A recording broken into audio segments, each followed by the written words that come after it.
Nestled among the rolling hills of Northern California's Diablo Range, along the western edge of the San Joaquin Valley, lies the narrow entrance to Unique Canyon, long known for its geological, biological, archaeological, and paleontological significance. Of late, however, Del Puerto Canyon is becoming better known for some very fast-tracked and heretofore little-known plans to build a 260-foot high dam and reservoir in an area with unstable seismic fault lines, but more on that later. Del Puerto Canyon was named by Spanish explorers conducting their first inland traverse of the Central Valley en route to the San Francisco Bay Area from Southern California in the late 1700s. They described the narrow rock opening in the mountain to the canyon beyond as Del Puerto, meaning the doorway, entryway in Spanish. After entering through that historic gateway where Del Puerto Creek emerges, the first of Del Puerto Canyon's intimate valleys opens up and an idea of the canyon's scale can be sensed. Flanked by steep rolling hills and colorful wildflowers in the spring, the first few miles of Del Puerto Canyon are among the state's most intriguing landscapes.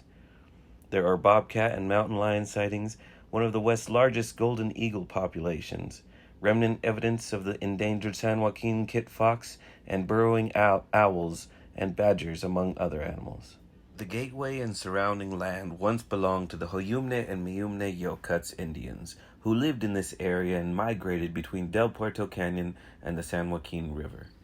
Evidence of their presence has been found up and down the canyon, as well as along the San Joaquin River, in the form of grinding rocks, cooking ovens, burial grounds, dwelling structures, and maybe the most unique Native American evidence in West Stanislaus County, a prehistoric pathway carved into the Gateway Canyon rocks.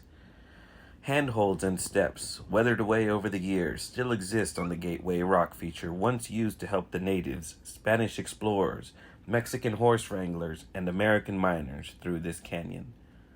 While Del Puerto Creek is currently perennial and gentle in nature, it at one time flowed as a strong river, giving more need for the pathway to be used to avoid its dangerous waters as it funneled through the Gateway Narrows. The rocks that make up the Gateway consist of exposed Valley Springs Formation, an ash flow tuff from a caldera that formed in central Nevada about 30 million years ago. Over time, this Valley Springs Formation was eroded away by the waters of the prehistoric Del Puerto Creek, carving the narrow opening to the valley that exists today. The days of large flows along the creek are now mostly gone, but there is still water to be found year-round with many natural springs up and down the Del Puerto Creek watershed. The most notable is Adobe Springs, about 18 miles up the canyon, known for its high flow of magnesium-rich water. Today, thousands of gallons of Adobe Springs water is shipped and sold daily to 7-Up Bottling in Modesto. But at one time, it was a very important natural watering hole that natives and travelers alike relied upon. The flowing artesian well was an important stop along La Vereda del Monte, or the mountain trail, that was used by cross-country Native American and Mexican travelers between northern and southern California who wanted to make their way through the Diablo Range undetected. The hidden trail through the lower gateway and along Del Puerto Creek was a natural pathway that connected travelers with Adobe Springs, the San Antone Valley, and La Vereda del Monte. Natives looking to escape the coastal missions were also able to ditch Spanish search parties in the mazes of the mountains here, giving credence to their description of the mountains being of the devil, hence the name the Diablo Range. Tributaries of the canyon with names such as Hideout Canyon, Murderer's Gulch, and others allude to their mysterious pasts.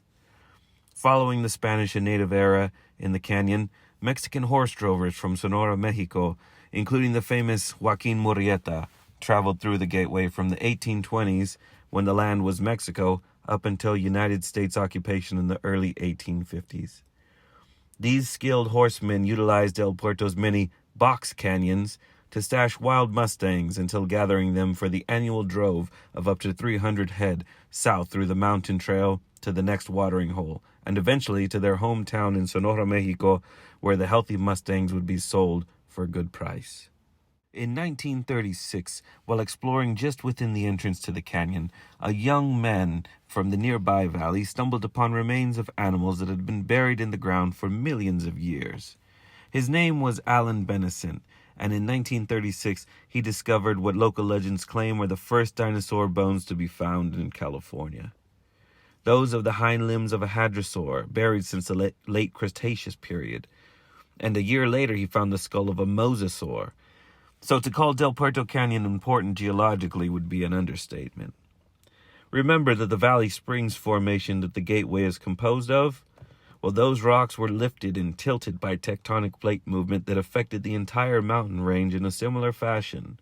So, in essence, starting from the newest rocks nearest the Earth's surface beginning at the Gateway and traveling west into Del Puerto Canyon, it's a literal trip back in time past the era of the dinosaurs, through metamorphic layers and up to where rocks and minerals from the Earth's mantle are exposed and resemble other worlds. Geologists from all over the world have come to study Del Puerto Canyon for this very reason. The first to really take advantage of the unique geology deep within the canyon were the magnesite miners of 1916. World War I had begun, and there were only a few places in the United States where magnesite, needed for the war effort, could be mined, and it was found deep within Del Puerto Canyon. Once located, engineers quickly began grading a path up the canyon for the narrow-gauge Patterson and Western Railroad to traverse up to Jones Station, where the ore could be hauled out for processing. They avoided the challenge of traversing Del Puerto Canyon's narrow entrance by accessing the canyon from the adjacent Black Gulch Canyon to the south. From there, the natural path through the mountains created by Del Puerto Creek's erosion was used to create the gradually ascending railroad grade to the magnesite mines. Utilizing Black Gulch Canyon, currently the I-5 Sperry Road interchange, also had its advantages because of its proximity to the recently incorporated city of Patterson, where the Sperry Road processing facility accessed the Southern Pacific Railway via a rail spur connecting to the narrow-gauge railway. By 1920, a few years after the end of the war, magnesite mining was no longer profitable, and by 1921, the two locomotives of the narrow-gauge Patterson and Western Railroad were sold off to logging operations. When the rails of the railway were removed, a perfectly graded roadbed was left where current-day Del Puerto Canyon Road exists. There are a few places where the road deviates from the historic Patterson and Western Railroad bed. Most of these locations are still visible within the first few miles of the canyon and would be inundated by the proposed Del Puerto Reservoir. The creation of the right-of-way through the canyon following the demise of the magnesite mining literally paved the way for modern-day recreation in Del Puerto Canyon. The canyons of the Diablo Range had already been a popular destination for trappers and hunters, but with the development of the automobile, Del Puerto Canyon became the perfect destination for day trippers from Patterson going into the canyon for picnics.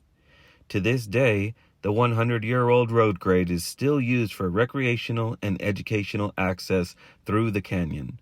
Frank Rains Park, Deer Creek off-highway vehicle access, and the Mini-Ear Day Use area are popular recreational destinations established deeper within the canyon. But the first few miles of canyon have been historically associated with folks enjoying hikes and picnics by the creek. Canyon ranchers allowed day-use access on portions of creek front rangeland that remained unfenced. That access has diminished over the years, given increased illegal activity including dumping, graffiti, off-roading, and shooting of livestock. With the increase of illegal activity, more and more fences have gone up. Even though the majority of people who continue to recreate in Del Puerto Canyon do so responsibly, volunteers periodically conduct cleanups to help rid the area of excess refuse. Given this area's continued use of recreation, the first few miles of Del Puerto Canyon have been featured in the city of Patterson's history since before its founding. Destruction of this area with the creation of a dam and consequent inundation of the biological, geological, and archaeological resources would be a serious loss to the residents of Patterson, Stanislaus County, the state of California, and the United States of America, if the Del Puerto Water District goes through with its plans. Not everything in Del Puerto Canyon would be lost if the dam and reservoir were built, but only everything within the first 5.2 miles.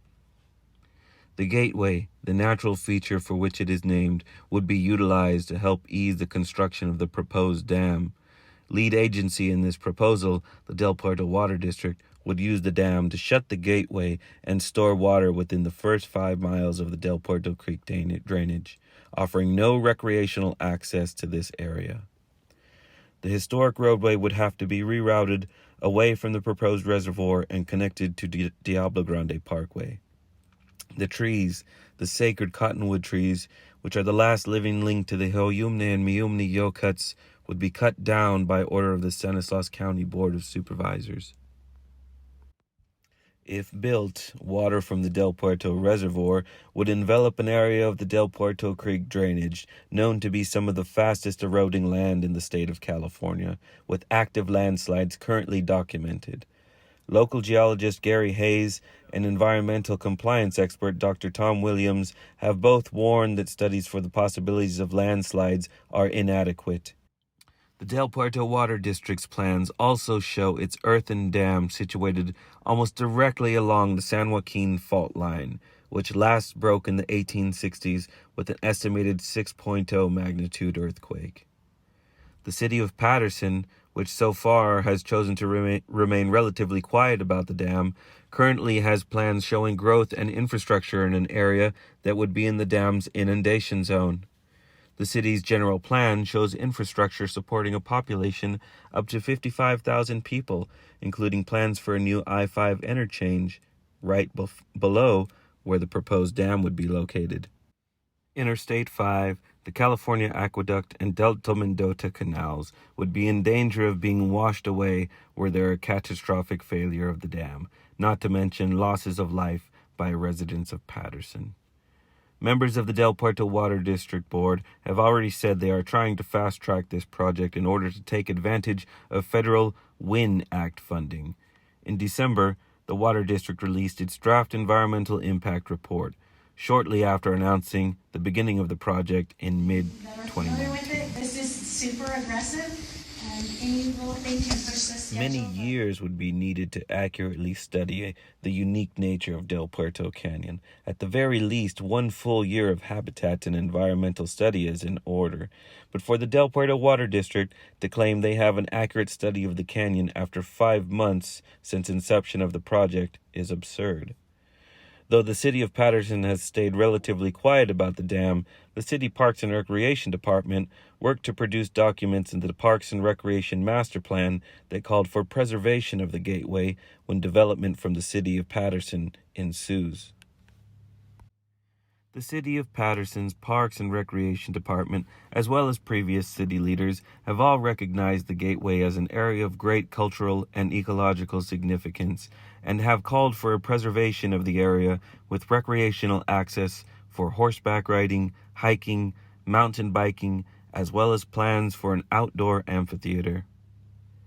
Opposition to the proposed Del Puerto Reservoir is growing among those in Patterson, who are becoming more and more aware of the hazards proposed by the dam, as well as the potential for loss in property value and rise in insurance rates. Those aware of Del Puerto Canyon's unique beauty and special habitat have been chiming in from all over the country, appalled at the thought of losing this national treasure.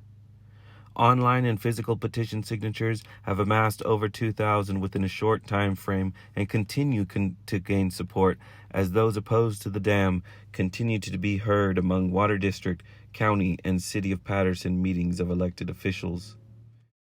The Del Puerto Water District approved their project in October of 2020, despite breaking a promise to hold a public forum that Director Anthea Hansen said would be held once the COVID-19 pandemic waned.